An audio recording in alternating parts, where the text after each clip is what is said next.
Welcome back to digital concept and हम आज की क्लास में पढ़ने वाले हैं कि पैरामीटर और स्टैटिस्टिक में क्या डिफरेंस होता है। हमने लास्ट क्लास में पढ़ा था कि टाइप 1 और टाइप 2 एरर में क्या डिफरेंस होता है। So let's begin. मैं आपको एक इसकी ट्रिक सिखाती हूँ याद करने की। P for parameter and P for population. तो हम जब भी पॉपुलेशन की बात करते हैं हम पैरामीटर की बात करते हैं। S for statistic, S for sample. तो हम जब भी स्टैटिस्टिक की बात करते हैं हम सैम्पल की बात करते हैं। अब हम स्टार्ट करते हैं, अब आप इसको कभी भी नहीं भूलोगे। हम पैरामीटर हम पैरामीटर होता है वो हमारा कैरेक्टरिस्टिक होता है पॉपुलेशन का, और स्टैटिस्टिक हमारा कैरेक्टरिस्टिक होता है सैम्पल का। ये एक डिस्क्रिप्टिव इंडेक्स होता है पॉपुलेशन का और स्टैटिस्टिक होता है डिस्क्रिप्टिव इंडेक्स सैम्पल का। तो इसका एग्जाम्पल है, जैसे हम पॉपुलेशन का मीन निकाल रहे हैं या मोड निकाल रहे हैं तो वो उसको हम कहते हैं पैरामीटर, और अगर हम सैम्पल का मीन और मोड निकाल रहे हैं तो हम उसको क्या बोलते हैं, स्टैटिस्टिक।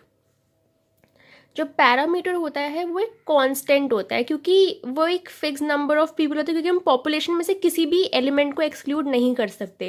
वेराज इन स्टैटिस्टिक वो एक फिक्स नहीं होता क्योंकि हम पूरे बहुत बड़े पॉपुलेशन में से हम एक छोटा सा सैंपल निकालते हैं तो वो फिक्स नहीं होता। तो जो सैंपल होता है वो एक रैंडम वेरिएबल होता है। देन नेक्स्ट, पैरामीटर में अगर हम मीन निकालते हैं तो हम उसको इससे न्यू से डिनोट करते हैं, और अगर हम स्टैटिस्टिक्स में निकालते हैं हम उसको एक्स बार से डिनोट करते हैं। ऐसे ही स्टैंडर्ड डेविएशन में सिग्मा डिनोट होता है पैरामीटर के लिए, और इसमें एस डिनोट होता है स्टैटिस्टिक में। अब आप देखो स्टैटिस्टिक को याद करने का कितना इजी तरीका है। S for statistic, S for sample, S for standard deviation and S square for variance, और इसमें सिग्मा स्क्वायर।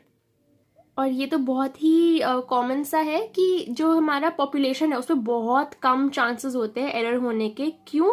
क्योंकि पॉपुलेशन में हम सारे के सारे वेरिएबल, सारे के सारे एलिमेंट्स हम इंक्लूड कर रहे हैं, सारे एलिमेंट्स है, इसलिए इसमें बहुत कम एरर होता है। मगर उसकी बजाय जो हमारा स्टैटिस्टिक होता है उसमें हमारा एरर हो सकता है।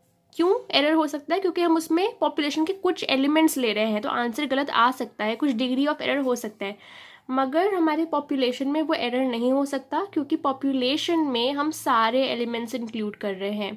That's it. तो हम नेक्स्ट क्लास में ये पढ़ने वाले हैं कि क्वालिटेटिव एनालिसिस और क्वांटिटेटिव एनालिसिस, डेटा, वेरिएबल, इनमें क्या डिफरेंस होता है। एंड अगर आपको अभी भी कोई भी डाउट हो तो आप बेझिझक कमेंट सेक्शन में पूछ सकते हो। I will make sure I will answer all of them. And all the best. Like, share and subscribe. Bye.